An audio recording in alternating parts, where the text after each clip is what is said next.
வணக்கம். Typist, xerox operator, cashier, telephone operator, அப்புறம் டிரைவருக்கான recruitment போட்டிருக்காங்க. ஸோ எல்லாேருக்கும் அப்ளை பண்ணி முடிச்சப்பேன் நம்புகிறேன். ஸோ இப்போ எல்லாரோட கேள்வி என்னென்னா, தேர்வு எப்போங்க வரும், அவங்க எதுவும் அப்டேட் கொடுக்கலையே அப்படின்னு கேட்பீங்க. ஸோ நம்ம ஃபோன் பண்ணி ரெக்ரூட்மெண்ட் போட்டு கேட்டதுக்கு பார்த்திங்கன்னா, அவங்க ஸோ சைட்டில் தாங்க அப்டேட் பண்ணுவோம், வெயிட் பண்ணுங்கள் அப்படின்னு ஒரு பதிலை சொல்லியிருக்காங்க. அப்புறம் நமக்கு கூடுதல் தகவலாக அடுத்த நோட்டிஃபிகேஷனுக்காக ரெடி பண்ணிக்கிட்டு இருக்கோம் அப்படிங்கிற தகவலும் வெளியாகிருக்கு. அது ஆஃபீஸ் அசிஸ்டண்ட்டாக கூட இருக்கலாம், கீழே மேனேஜ்மெண்ட்டுங்களுக்கான கூட இருக்கலாம். சரிங்களா? ஸோ அதனால் நமக்கு ஒரு நல்ல செய்தி தான் விரைவில் வெளியேற போகுது. ஸோ நீங்கள் இதுக்கு படிக்கிறவங்க ஓஏக்கும் சேர்ந்து படிக்கிற மாதிரி தான் அர்த்தம். ஸோ அதனால தான் ப்ரீவியஸ் இயர்ஸ் கொஸ்டினை எப்படிலாம் கேட்டிருக்காங்கன்னு பார்த்துட்டிங்க அப்படின்னா மற்ற எப்படி படிக்கணும் ஒரு ஐடியாவுக்கு வருவீங்க. அதனால தான் ப்ரீவியஸ் இயர் கொஸ்டின்னா நம்ம அனலைஸ் பண்ணி தொடர்ந்து வீடியோ பண்ணிக்கிட்டு இருக்கோம். நீங்கள் முதல் தடவை பார்க்குறவங்க மறக்காமல் சப்ஸ்கிரைப் பண்ணிட்டு கண்டினியூ பண்ணுங்கள். ஒரு நபர் மேஜையை ஒரு இடத்தில் இருந்து மற்றொரு இடத்திற்கு இழுப்பதற்கு டேஷ் பயன்படுத்துகிறார். 4 ஆப்ஷனல் கொடுத்துருக்காங்க. அதில் சரியான பதில் விசை. இருசக்கர வாகனத்தில் சுருள்வில் அமைப்புகளும் அதிர் உறிஞ்சியலும் பொருத்தப்பட்டிருக்கும் எனில் அவைகள். இதில் 4 ஆப்ஷன் கொடுத்துருக்காங்க. அதில் சரியான பதில் எதுனா, சீரற்ற சாலைகளில் நகரும் போது ஏற்படும் அதிர்வுகளை குறைக்க உதவுகிறது. தன் சுய ஒலியை வெளியிடும் பொருள் டேஸ் என்று அழைக்கப்படுகிறது. இதில் 4 ஆப்ஷன் கொடுத்துருக்காங்க. அதில் சரியான பதில் ஒளிரும் பொருள். கண் பார்வையில் நுழையும் ஒளிக்கதிர்களின் அளவை கட்டுப்படுத்தும் கண்ணின் நிறமுடைய பகுதி டேஷ் என்று அழைக்கப்படுகிறது. இதுக்கு 4 ஆப்ஷன் கொடுத்துருக்காங்க. இதில் சரியான பதில் எதுனா கருவிழி. நட்சத்திரங்கள் போன்ற நீண்ட தூரத்தில் இருக்கும் பொருட்களை பார்க்க பயன்படும் கருவியின் பெயரை குறிப்பிடவும். இதுக்கு 4 ஆப்ஷன் கொடுத்துருக்காங்க. இதோட சரியான பதில் தொலைநோக்கி தான் சரியான பதில். கீழ்கண்ட கூற்றுகளின் உண்மைத்தன்மையை கண்டறியவும். ஒரு பொருளை சூடாக்கும் போது அதன் வெப்பநிலை குறைகிறது. ரோம் லெட்டர் 2ல் சூடாக்கும் போது பொருள் விரைவடைகிறது. இதோட சரியான ஆன்சர் என்னென்னா கூற்று 2 சரியானது. சூடாக்கும் போது பொருள் விரிவடைகின்றது சரியானது மற்றும் கூற்று 1 தவறானது. ஒரு பொருளை சூடாக்கும் போது அதன் வெப்பநிலை குறைகிறது, அது தவறானது. அப்போது ஆப்ஷனல் ஏ தான் சரியான பதில். மேஜை விசிறியை நீண்ட நேரம் பயன்படுத்தி அதை அணைத்த பின் மோட்டார் பெட்டியை தொடும்போது மோட்டார் பெட்டி சூடாக இருக்கும். ஏன்? மின்னோட்டத்தின் வெப்ப விலையின் காரணமாக. இதோட ஆன்சர் மின்னோட்டத்தின் வெப்ப விலையின் காரணமாக தான் சரியான ஆன்சர். நம் வீடுகளில் மின் உபயோகத்தை தீர்மானிக்க பயன்படுத்தப்படும் 2 காரணிகள். இதுக்கு 4 ஆப்ஷன் கொடுத்துருக்காங்க. அதோட சரியான ஆன்சர் என்னென்னா மின்சாரத்தின் அளவு மற்றும் பயன்பாட்டின் நேரம். இதுதான் சரியான பதில். அசல் ஒலி அலையின் டேஷ் காரணமாக எதிரொலி திகழ்கிறது. இதோட சரியான பதில் என்னென்னா பிரதிபலிப்பு. பிரதிபலிப்பு தான் சரியான பதில். ஒரு கனிமத்திலிருந்து பெரிய அளவில் எளிதாகவும் அதிக செலவின்றி பிரித்தெடுக்கக்கூடிய உலோகம் டேஷ் எனப்படும். இதோட சரியான பதில் என்னென்னா தாது தான் சரியான பதில். ரசக்கலவை என்பது டேஷ் உடன் உலோகம் சேர்ந்த கலவையாகும். இதுக்கு 4 ஆப்ஷன் கொடுத்துருக்காங்க. இதோட சரியான ஆன்சர் என்னென்னா பாதரசம். ஒரு கார் எரிபொருளை கொண்டு எவ்வாறு இயங்குகிறது? இதுக்கு 4 ஆப்ஷன் கொடுத்துருக்காங்க. இதோட சரியான ஆன்சர் என்னென்னா எரிபொருள் எரிவதால்.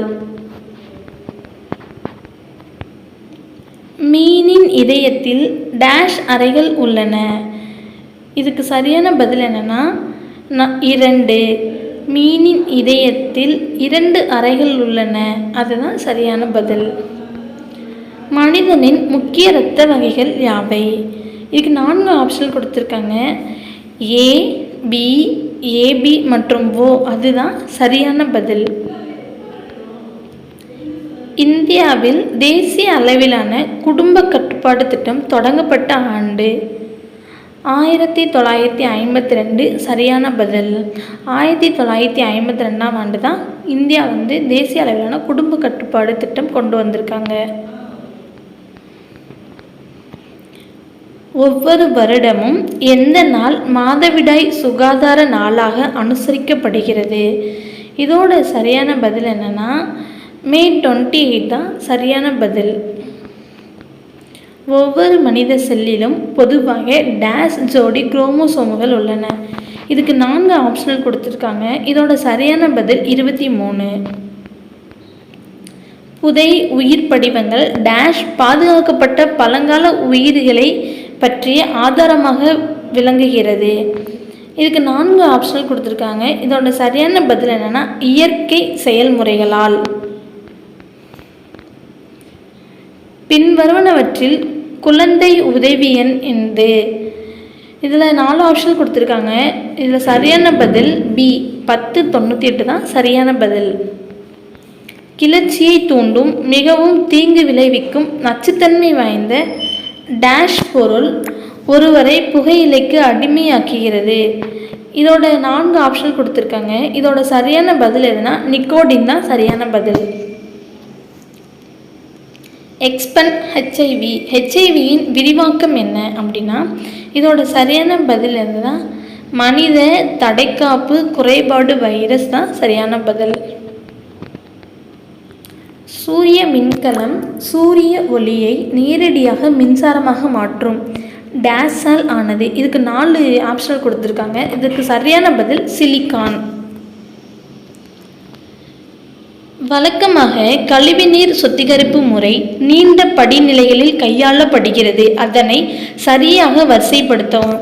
இதுக்கு 4 ஆப்ஷன் கொடுத்துருக்காங்க. இதோட சரியான பதில் என்னென்னா பி தான் இதோட சரியான பதில். ஃபர்ஸ்ட் வடிகட்டுதல், காற்றோட்டம், படிவு அகற்றுதல், நீர் மறுசுழற்சி. இந்த 4 ஆப்ஷனில் பி தான் இதுக்கு சரியான பதில். கணினியில் பல கோப்புகளை சேமிக்க டேஷ் பயன்படுகிறது. இதுக்கு 4 ஆப்ஷனல் கொடுத்துருக்காங்க. கோப்பு தொகுப்பு தான் இதோட சரியான பதில். பின்வரும் கண்டங்களில் எந்த கண்டம் 19ஆம் நூற்றாண்டில் காலனித்துவப்படுத்தப்பட்டு சுரண்டப்பட்டது? இதுக்கு 4 ஆப்ஷனல் கொடுத்துருக்காங்க. இதோட சரியான பதில் ஆசியா. சர்வதேச நீதிமன்றம் டேஷில் அமைந்துள்ளது. இது ஹேக். அதுதான் சரியான பதில். 1934ஆம் ஆண்டில் அடால்ஃப் ஹிட்லர் எந்த நாட்டின் ஜனாதிபதி ஆனார்?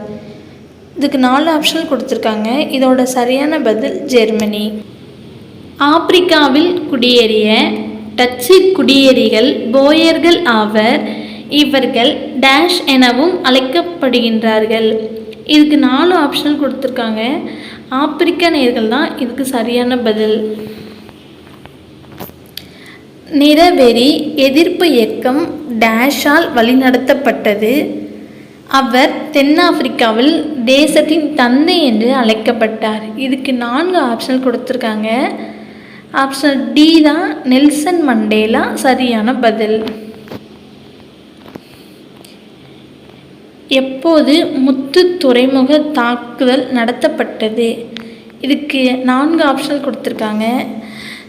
ஆன்சர் ஏ தான் 1941 தான் இதோட சரியான ஆன்சர். மனித உரிமைகளுக்கான உலாவியலாய பிரகடனம் ஜெர்மனியில் நடந்த டேஷ் பிறகு உருவாக்கப்பட்டது.